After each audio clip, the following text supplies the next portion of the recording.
โอ้ยวันนี้วันที่สาม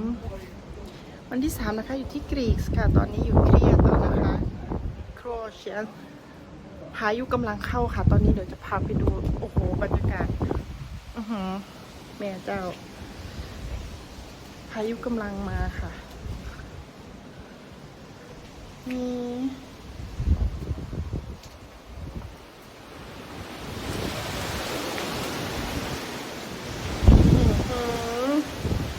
ด้านหลังนะคะ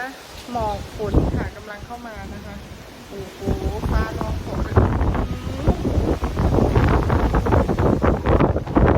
โอเคบรรยากาศเรียวมากค่ะก่อนพายุจะเข้า